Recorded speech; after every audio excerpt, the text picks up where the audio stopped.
हामीसँग वेद प्रसाद अर्याल हुनुहुन्छ। उहाँ युएईमा बस्दै आउनु भएको छ। वेद सर, उकालोमा स्वागत छ। हजुर, धन्यवाद सर। कति समय भयो युएईमा बस्न थाल्नु भएको? सर, म करिब 24 वर्षदेखि म युएमा कार्यरत छु। ए, अहिले कुन क्षेत्रमा हुनुहुन्छ? अहिले म चाहिँ खासमा चाहिँ मार्केटिङ क्षेत्रमा छु, खास रिटेल मार्केटिङमा। म स्टार्टिङदेखि नै त्यही क्षेत्रमा म कार्यरत थिएँ र अहिले पनि म निरन्तर त्यही क्षेत्रमा कार्यरत छु। त्यसको साथसाथै अब यहाँ चाहिँ विशेष गरी रोजगारीको सिलसिलामा युएमा आउनुभएका हाम्रा नेपाली दाजुभाइ दिदीबहिनीहरूसँग विभिन्न विधाबाट जोडेर विभिन्न सङ्घ संस्थामा चाहिँ जोडिएर आफूले सकेको भ्याएको र सम्भावना रहेको ठाउँमा चाहिँ एउटा सामाजिक काममा पनि यहाँका चाहिँ साथीहरूसँग हातेमालो गरेर निरन्तर अगाडि बढिरहेको छु। नेपालको निर्वाचनमा भोट नहाल्नु भएको कति भयो?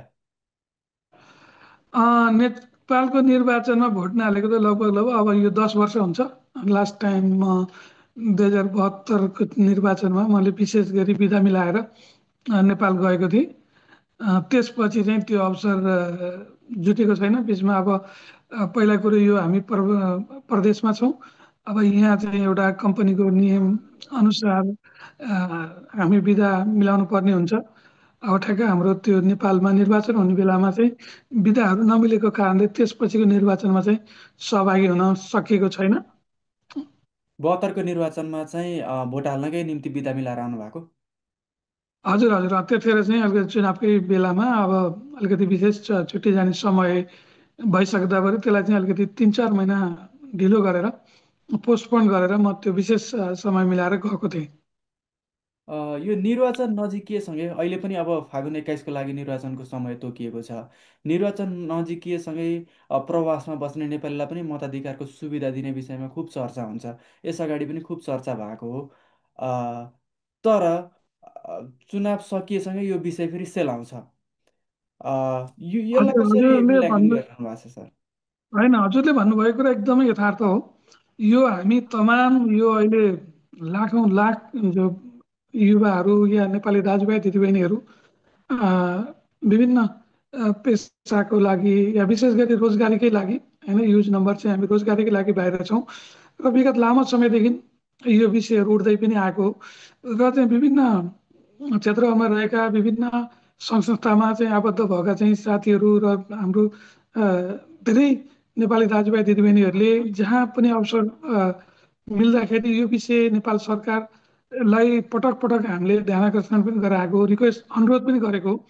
तर चाहिँ यो मात्रै एउटा निर्वाचनको सङ्घारमा एउटा चाहिँ खालि सान्त्वना दिने खालको चाहिँ त्यो विषयहरू मात्रै विभिन्न मिडियाहरूमा विभिन्न विषयहरू आउँछन्। तर यसलाई चाहिँ नीतिगत रूपमा एउटा कानुनी तहमा यसलाई चाहिँ अहिलेसम्म त्योतर्फ चाहिँ जुन तयारी र प्रक्रियाहरू थाल्न पर्ने हो त्योतर्फ चाहिँ अगाडि नबढेको जस्तो लाग्छ। अब अहिले पनि हामीले विगत केही समयदेखि सुनिरहेछौँ। अब विदेशमा रहने नेपालीहरूले पनि आफ्नो चाहिँ विदेशबाटै चाहिँ भोट हाल्न मताधिकार प्रयोग गर्न पाउने भन्ने पाउने व्यवस्था चाहिँ सिर्जना गर्न भनेर विभिन्न किसिमका चाहिँ अब सञ्चार माध्यमहरूबाट हामीले जानकारी पाएका छौँ। तर अहिले पनि यो विगतमा जस्तै यो कुराहरू आउने अब नजिकै आएपछि अहिले चाहिँ त्यहाँबाट चाहिँ त्यो सेलाएर जाने मै टुङ्गिन्छ जस्तो चाहिँ महसुस भइरहेको छ। कुनै क्षेत्रको प्रतिनिधि अ, त्यही क्षेत्रको स्थानीय जनताले चुन्दा नै उपयुक्त हुन्छ। बाहिर बसेका नेपालीहरूले चुन्दा चाहिँ त्यहाँ स्थानीय सन्दर्भ प्लस उम्मेदवारको वास्तविकता पनि थाहा हुँदैन। त्यसैले स्थानीयलाई नै मात्रै भोट दिँदा पनि भोट दिने सुविधा भयो भने भइहाल्छ नि, किन बाहिर बसेका नेपालीलाई भोट दिन लाउनु पर्यो भन्ने तर्क पनि सुनिन्छ नि। कस्तो लाग्छ? यो यस्तो छ, त्यो चाहिँ एकदमै जायज तर्क हो जस्तो मलाई लाग्दैन। किनभने हामी विशेष गरी बाहिर भएका हामी जति पनि हामी नेपाली दाजुभाइ दिदीबहिनीहरू छौँ, हामी यो आफ्नो दैनिक रिक्वायरमेन्टहरू परिपूर्ति गर्नको लागि अब नेपालमा त्यो किसिमको चाहिँ अवस्था सिर्जना नहुँदाखेरि आज लाखौँ लाख नेपाली दाजुभाइ दिदीबहिनीहरू विदेशीमा बाध्य छौँ। र हामी विदेशमा भए पनि हाम्रो हामी निरन्तर हामी मात्रै हाम्रो भौतिक शरीर हाम्रो चाहिँ विदेशमा छ, तर हाम्रो चाहिँ अ, सम्पूर्ण हाम्रो चाहिँ चिन्तन सबै हाम्रो चाहिँ जिम्मेवारी भनौँ न हाम्रो मन सबै हाम्रो उही नेपालमै छ, हाम्रो उही गाउँमै छ। अ, हामी चाहिँ मात्रै एउटा यो रोजगारी या विभिन्न कारणले एउटा बाध्यात्मक कारणले हामी चाहिँ विदेशमा छौँ भने, तर हाम्रो चाहिँ तन मन सबै कुरा उही छ। र उहाँ गाउँमा के भइरहेछ, कसो भइरहेछ, कसले के गरिरहेछ भन्ने कुरो हामी बिहानदेखि साँझसम्म हाम्रो घर परिवार इष्टमित्र दाजुभाइ दिदीबहिनीहरूसँग निरन्तर विभिन्न माध्यमबाट सम्पर्क गर्दाखेरि हामी विदेशमा भए पनि हामी निरन्तर अपडेटेड छौँ। र हामीले यो विदेशमा मेहनत गरेर आफ्नो चाहिँ श्रम पसिना बेचेर कमाएको चाहिँ एउटा कमाएर पठाएको रेमिटेन्सले नै हाम्रो एउटा घरदेखि लिएर हाम्रो गाउँठाउँ र हाम्रो देशलाई नै अहिले महत्त्वपूर्ण आय स्रोतको रूपमा विगत लामो समयदेखि अ, त्यसले नै एउटा महत्त्वपूर्ण पाटो चाहिँ ओगटेको चाहिँ देख्न सकिन्छ। र हामी लगभग लगभग वर्षेनी कतिपय साथीहरू वर्षमा 2 पटक 3 पटक र कतिपय साथीहरू 2 वर्षमा चाहिँ हामी नेपाल फर्केका हुन्छौँ, आफ्नो गाउँठाउँमा फर्केका हुन्छौँ। र त्यहाँ जाँदा पनि हामी यहाँ रहे पनि हाम्रो आफ्नो गाउँठाउँ घर देशको सधैँ हामी एकदमै चिन्तित छौँ। त्यहाँको बारेमा हामी निरन्तर जानकारी राख्छौँ।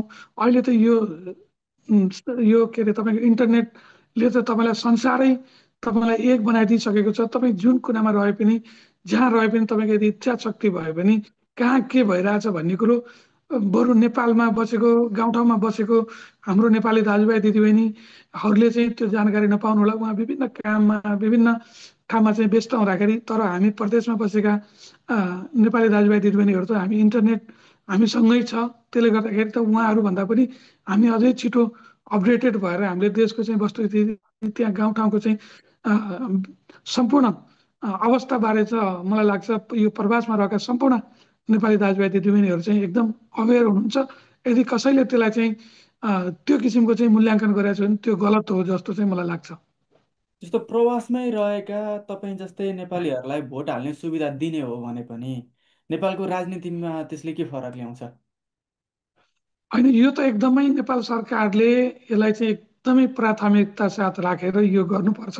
आज संसार तपाईँ कहाँबाट कहाँ पुगिसक्यो, तपाईँ हामीले पनि हेर्ने हो भने आजभन्दा 20-25 वर्षको अगाडिको र आजको अवस्था चाहिँ कति चाहिँ प्रगतिशील छ, कति चाहिँ परिवर्तनशील छ।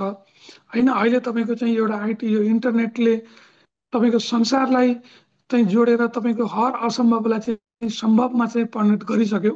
र यो यदि नेपाल सरकारको इच्छा शक्ति हुन्छ र चाहना हुन्छ र यो विभिन्न बाध्यताले अहिले तत्काल नेपालमा त्यो अवस्था सिर्जना नहुँदाखेरि केही समयको लागि आफ्नो घर र आफ्नो परिवार र आफ्नो देशको लागि नै एउटा सपोर्ट गर्नको लागि चाहिँ यो एउटा आय स्रोतको यो बाटो बनाउन चाहिँ परदेशिएका चाहिँ सम्पूर्ण नेपालीहरू हाम्रै नेपाली नागरिक हो र उहाँहरूलाई पनि हाम्रो नेपाल सरकारले सबै किसिमको चाहिँ यो प्रक्रियाहरूमा चाहिँ जोड्नुपर्छ भन्ने किसिमको चाहिँ एउटा त्यो किसिमको चाहिँ इच्छा शक्ति भयो भने अवश्य पनि सम्भावना छ। र मलाई लाग्छ यो प्रदेशमा रहने सम्पूर्ण नेपाली दाजुभाइ दिदीबहिनीले त यहाँ दैनिक 8 देखि 12 घन्टा काम गरेर उहाँहरूसँग यति धेरै अनुभव छ।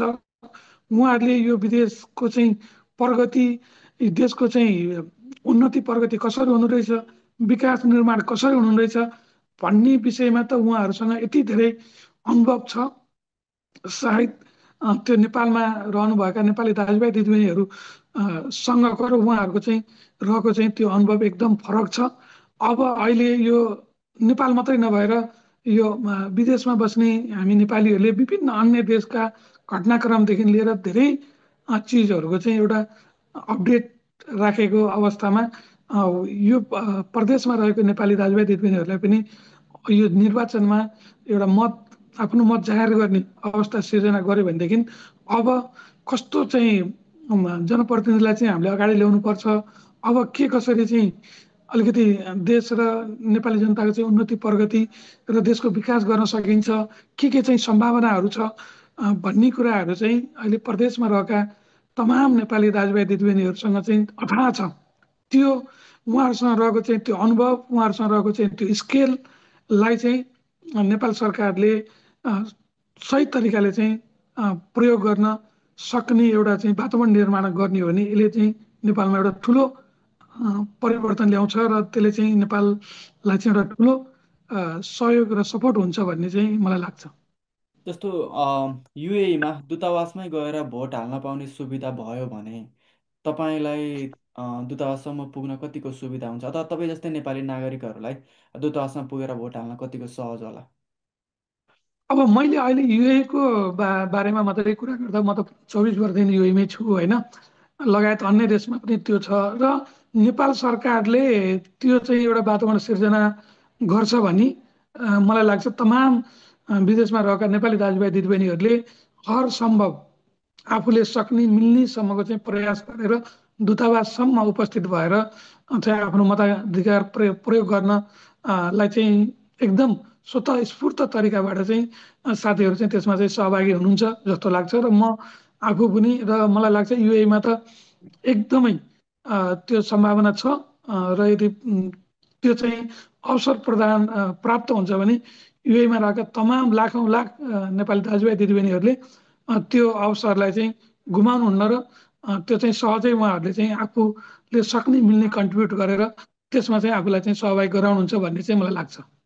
कम्पनीहरूले भोट हाल्न जान दिनको निम्ति सजिलै त्यो बिदा देला त्यहाँ के हुन्छ? अब त्यो सबै कम्पनीहरूले त नदेला होइन। अब बिदाको दिनमा पर्यो भनेदेखि त अब त्यो सबैलाई सहज हुन्छ। र अब धेरैभन्दा धेरै साथीहरूले, अलिकति बुझेको साथीहरूले र कम्पनीमा पनि अब यहाँ विभिन्न तह तब्कामा काम गर्नु भएको छ होइन। उम्, अब सबै स्तरमा काम गर्ने साथीहरूलाई त त्यो सहज नहोला, तर धेरैभन्दा धेरै साथीहरूले अहिले यहाँ नेपालीहरूले पनि विभिन्न विगत लामो समयदेखि रोजगारीको लागि आएर आफ्नो दक्ष, आफ्नो इमान्दारिता होइन ले गर्दाखेरि अहिले विभिन्न राम्रो एउटा क्षेत्रहरूमा राम्रो पोजिसनमा काम गर्नुभएको छ भनेपछि उहाँहरूले अब कम्पनीमै भनेर रिक्वेस्ट गरेर त्यो दिनलाई चाहिँ विशेष बिदा मिलाएर पनि सहभागी हुने वातावरण पनि बन्छ। तर 100% त त्यो नबन्ला होइन। तर चाहिँ त्यसले चाहिँ एउटा राम्रो भनौँ न नम्बरमा चाहिँ त्यो उपस्थिति चाहिँ हुन्छ र त्यो वातावरण चाहिँ सिर्जना गर्न सक्ने लेभलमा पनि धेरै नेपाली दाजुभाइ दिदीबहिनीहरूले चाहिँ काम गर्नु भएको छ भन्ने चाहिँ मेरो बुझाइ हो। यो प्रवासी मताधिकारको विषयमा यति धेरै चर्चा भए पनि यो कार्यान्वयन हुन नसक्नुको कारण के हो जस्तो लाग्छ? राजनीतिक इच्छा शक्ति नभएर हो कि, अथवा अरू तपाईँलाई के लाग्छ? अहिले यो अलिकति यस्तो हो, यसलाई चाहिँ अलिकति नेपाल सरकारले भनौँ न नेपालमा चाहिँ अब विभिन्न किसिमका पोलिसीहरू निर्माण गर्दाखेरि नै यसलाई अलिकति प्राथमिकता नदिएको जस्तो लाग्छ। नै भने असम्भव भन्ने कुरा केही छैन। म आफै विगत 24 वर्षदेखि म वैदेशिक रोजगारमा म निस्किँदै गर्दाखेरि मैले अलिक करिब करिब 4वटा पासपोर्टहरू मैले बनाइसकेँ भने योभन्दा अगाडि हामीले होइन सुरुमा हाम्रो हस्तलिखित पासपोर्ट थियो, त्यसपछि एमआरपी आयो।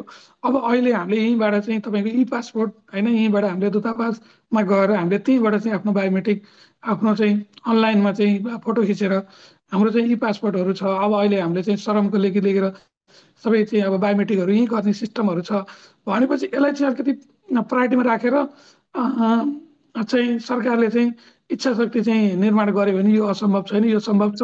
यो मलाई लाग्छ धेरै कन्ट्रीहरूले, अन्य केही कन्ट्रीहरूले पनि यो किसिमको चाहिँ प्रयोगहरू पनि गरिसकेका छन् जस्तो लाग्छ।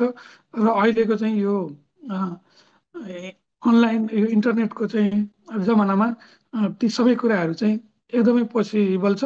मात्रै नेपालमा हाम्रो नेपाल सरकार र नेपालमा रहेका सम्पूर्ण चाहिँ अग्रजहरूले चाहिँ नेपालभन्दा बाहिर रहेको त्यो नेपाली दाजुभाइ दिदीहरू पनि चाहिँ हाम्रो नेपालमै रहेका चाहिँ नेपालीहरू सर उहाँहरू पनि हर तपाईँको चाहिँ उसमा चाहिँ उहाँहरूको पनि अधिकारको कुरा हो।